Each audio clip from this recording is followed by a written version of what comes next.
ipo siku mtakuja kuondoka katika nchi hii. Mungu aliheshimu kauli ya Desmond Tutu.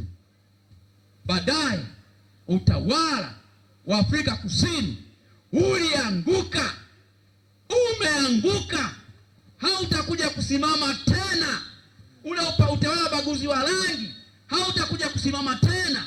Mungu anapotaka kulikomboa taifa hahitaji kundi la watu, hahitaji jeshi la watu, anahitaji sauti ya mtu mmoja, ya watu wawili, ya watu wachache ambao watasimama. Maana yeye ni kama mbegu ya haradali. Mbegu ile ikianguka, ikisimama, inakuwa ni mti mkubwa sana. Sasa hiyo ndio ilikuwa Afrika Kusini, na wengi mnaifahamu nchi ya Afrika Kusini. Tuje kwetu hapa Tanzania. Mimi bahati nzuri kwetu ninakotoka mimi utawala wa chifu. Sisi machifu wa kwetu sio hawa machifu ambao ni waganga wa kienyeji. Sisi tulikuwa watawala. Babu zangu walikuwa wanatawala kule Kyela. Babu yangu alikuwa mmoja mkubwa, mtawala mkuu, alikuwa na wake 82. Sisi tulikuwa watawala. Tulikuwa na nchi yetu. Lakini babu mkubwa aliuawa na Wajerumani wakati tunapigana na Wajerumani. Baada ya kuuawa na Wajerumani, ndipo Wajerumani wakapata nguvu kwenda kumuua chifu Mkwawa. Walipata nguvu baada ya kutushinda sisi. Kwa hiyo mnafahamu habari ya chifu Mkwawa. Baadaye mwaka 1905, wengine msoma vita vya Majimaji, wakaibuka watu kusini kule kupigana, wakauawa wale wote, akina Chief Songea Mbano wote wakauawa. Mwisho sauti ya kupigania haki Tanzania ikanyamaza. Mwaka 1926 wakainuka watu wachache kuanzisha chama cha kupigania uhuru Tanzania, kinaitwa TAA, Tanganyika African Association. Chama hicho kilikuwa baadaye kikanunuliwa, baadaye kupigania uhuru kikawa kinaendesha tu siasa za starehe. Ndivyo ilivyo na hapa Tanzania. Vyama vingi vya kisiasa vingine vinanunuliwa tu, vinakuwa tu vya kupiga porojo. Mwaka 1950 ilipofika, Mwalimu Julius Nyerere alikuwa anafundisha Pugu Sekondari. Julius Nyerere amesomesha na mishonari wa kanisa Katoliki. Padri mmoja wa kanisa Katoliki alikuwa anatokea katika Ireland, Jamhuri ya Ireland. Yule baba akamwita Julius Nyerere, akampa siri.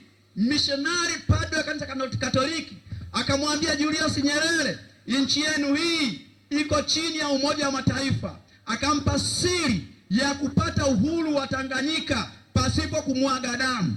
Baada ya Julius Nyerere kupewa siri na kanisa, akajiuzuru kufundisha kazi pale Pugu Sekondari, akaanza kuzunguka nchi zote za Tanganyika. Maana huku nako zilikuwa nchi pia zinatawaliwa na watu.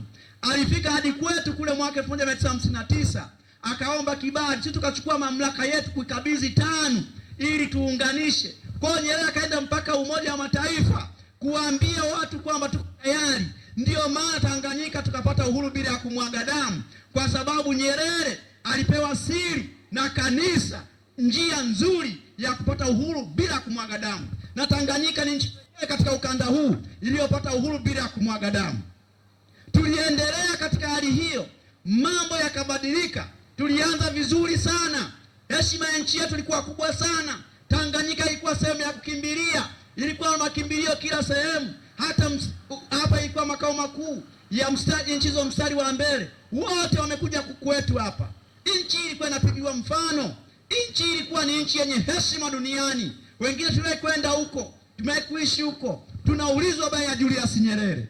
Lakini baadaye mambo yakabadilika, yakaja mambo ya kishenzi kabisa. Watu wanauawa, watu wanatekwa, watu wanateswa. Sasa tukaona haya mambo hatuwezi kuendelea tena. Ndipo katika mazingira kama haya tulipoona kwamba mfumo wetu sio mzuri, sisi viongozi wa dini tukaanza kwamba sasa ni lazima tutembee nchi nzima, tuwaambie Watanzania kwamba ni lazima tubadilishe mfumo wetu wa utawala, tubadilishe katiba yetu, tubadilishe, tuwe na tume huru ya uchaguzi ili kuwa na uchaguzi ulio huru na wa haki. Tukomeshe habari ya kuuana wakati wa uchaguzi, ushenzi wa kuteka watu ukomeshwe katika nchi. Baada ya mambo haya kutokea, Mimi nakumbuka tumezunguka sana Mheshimiwa Lissu.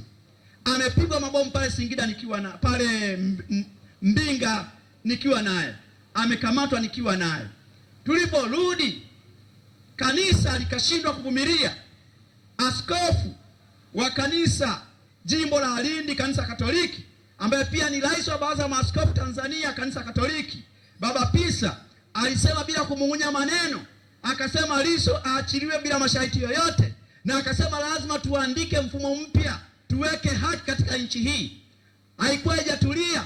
Askofu Mameo wa kanisa la Kiluteri Tanzania pale Morogoro naye akasema hivyo. Lakini pia Askofu Hotai wa kanisa Anglikana kule Mount Kilimanjaro naye akasema hivyo. Lakini pia Askofu Nzigirwa ambaye ni makamu mwenyekiti wa TEC naye akasema hivyo. Ukiachilia maaskofu akina Bagonza, akina Munga, wote akina Mwamalanga, maaskofu wengi wamepiga kelele, wakiwa wa Kipentekoste wamepiga kelele.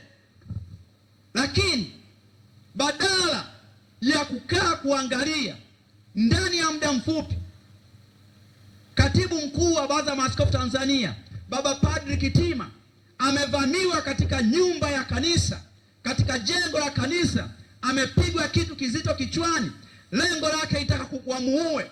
Haya watu lengo lao waitaka kututisha sisi viongozi wa dini, ya kwamba akimuua padri wa kanisa kubwa kama lile, wengine wote wananyamaza. Lakini niwaambie kitu kimoja, hakuna binadamu yote aliyewahi kuitisha sauti ya Mungu. Hakuna mwanadamu yoyote aliyewahi kuzuia sauti ya Mungu. Tunajua baada ya kumtisha Kitima, wakaenda kumteka kijana Mdude pale, wakampiga na kitu kizito nyumbani kwake, akaacha damu kabisa, lindi la damu, na mpaka leo hajulikani alipo. Hatujakaa sawa. Askofu Bagonza wa KKT kule Bukoba anatishwa kwamba naye atauawa. Hatujakaa sawa. Rais wa Tanganyika Law Society Mwabukusi anatishwa na yeye. Askofu Munga KKT anatisha na yeye. Mimi siwezi kuambia habari za kutishwa. Mimi nimezoea vitisho vya namna nyingi sana. Sasa unanitisha mimi, unataka kuniua mimi, nishajifia tayari siku nyingi. Kwa hiyo katika mazingira kama haya, nataka kuwaambia jambo moja ili kuonyesha kwamba hii ni sauti ya Mungu inataka mabadiliko katika nchi hii. Kwa mara ya kwanza katika historia ya nchi yetu, nchi zote za Jumuiya ya Ulaya, zaidi ya nchi 27 ambazo zinaunda Jumuiya ya Ulaya, zimeungana katika bunge lao na kuinyoshea kidole Tanzania mambo kadhaa, ikisema ya kwamba imehuzunishwa na mambo ya kumbambikia kesi Mheshimiwa Tundu Lissu. Ikataka nchi hii uunde mfumo mpya wa uchaguzi. Ikataka nchi hii ifanye mabadiliko makubwa sana, na imewatishia kwamba sisi ndio tunaowapa chakula, tutaweka vikwazo. Sasa ninyi wa Tanzania niwaambie